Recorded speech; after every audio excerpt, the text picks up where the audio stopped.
Alright, I'm back. I'm going to go down Jack Kerouac Alley. I'm back. I reached the end of, well, not the end, but the end of this portion of Grant Avenue. And I'm going to go down Jack Kerouac Alley.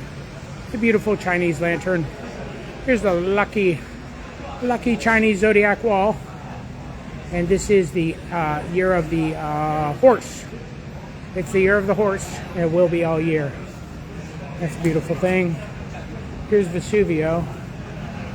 So, that's fine. Is this still a public street? It's the alley commemorating Annie Mae and firecrackers. When I was a kid, that's what it was all about.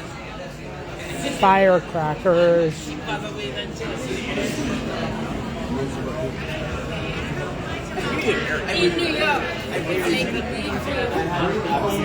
Uh-oh.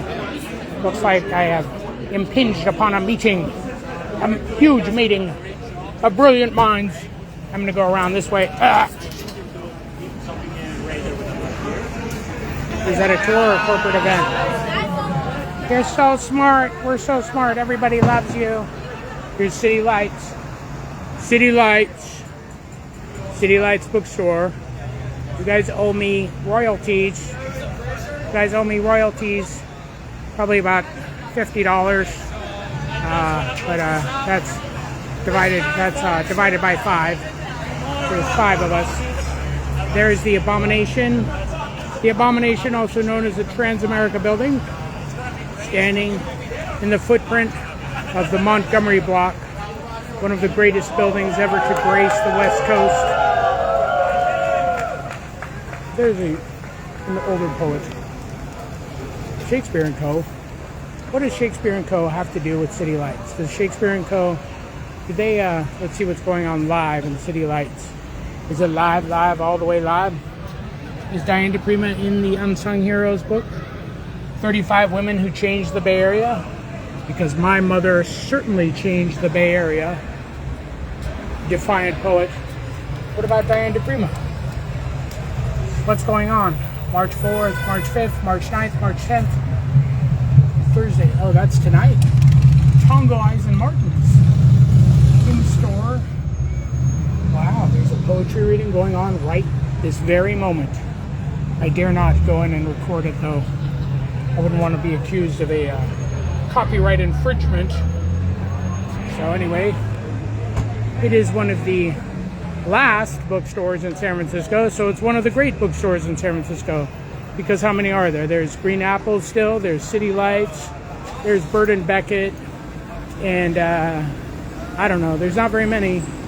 It's hard to have a bookstore nowadays when everybody's like me, staring at their fucking phone all day. Have a seat and read a book. I promise I will, I promise. Now I'm going to go check out the live nightlife from that Broadway in Columbus with the blighted red light district. But there used to be the Roaring 20s, Big Al's. They're all gone. Well, put your hand in your pants and you'll smell urine. And there is the St. Francis Church. I think I'm going to take a look at the Garden of Eden, one of the last red light district spots. Don't run me over. Okay.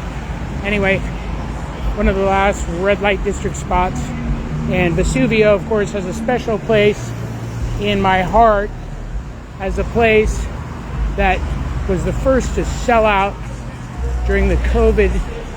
And I will mention it every time I see it because I think it is abominable that it was the first establishment in San Francisco that required proof of vaccination to come in and do what? Drink alcohol? Like, oh, you have to be vaccinated to come in and drink a martini. So here's one of the last venues on the old red light district, the Garden of Eden. Of course, we used to have Roaring 20s and Big Al's. Big Al's was a huge porn store in there. And I used to have a friend, at least I thought he was a friend, and we used to hang out here and walk around. and we'd be bored, and we'd go in Big Al's, and he'd take the biggest dildo off the wall, a huge one. It was like probably 2.5, 3 feet long, and he would grab it off the wall. He would hold it up, and he would say to the woman behind the counter, "What would you do with this?" And she would, for some reason, she would get irate, and she wasn't customer service oriented, and she just basically said, "Get the fuck out of here." So here's all your slogans to make you feel better about crying. Sweet land of liberty. I think they're all Walt Whitman. I think they're all Walt Whitman quotes. I believe they're Walt Whitman quotes. So Broadway is a ghost of itself. The Condor sign.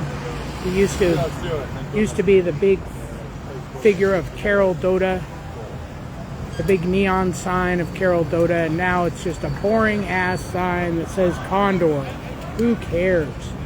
Bring back the blinking nipples. Where is that sign? I think we should start a petition to bring back the Carol Doda sign. Where is Carol Doda when you need her?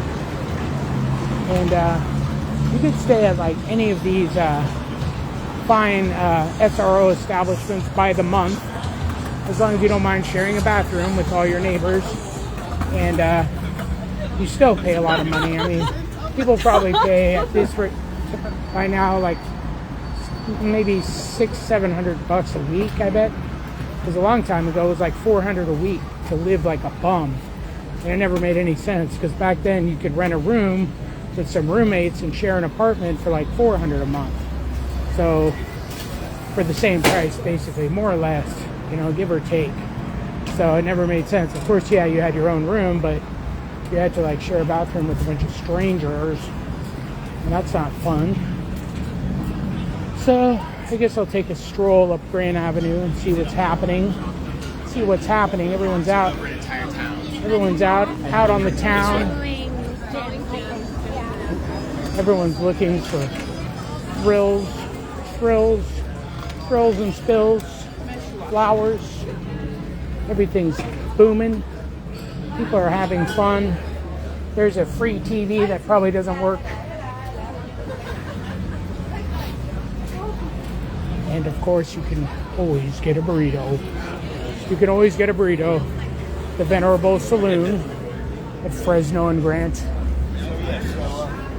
I remember trying to take refuge on some stairs back in the early 90s on Fresno and Grant, and being there's nowhere to go. There's nowhere to go, buddy. You can't cross the intersection because he'll block the intersection. But he doesn't want to block the intersection, so he's not going to go anywhere. And now I've arrived at the venerable Caffè Trieste. The Caffè Trieste, named after a city that's only been, oh, here's the last stand. This is the last stand right here. It's the last one. They're out of papers. There's no more newspapers anywhere. I'm gonna unlive myself. And go in the Caffè Trieste, because I don't want to annoy the people that work there, and I have to use the facilities.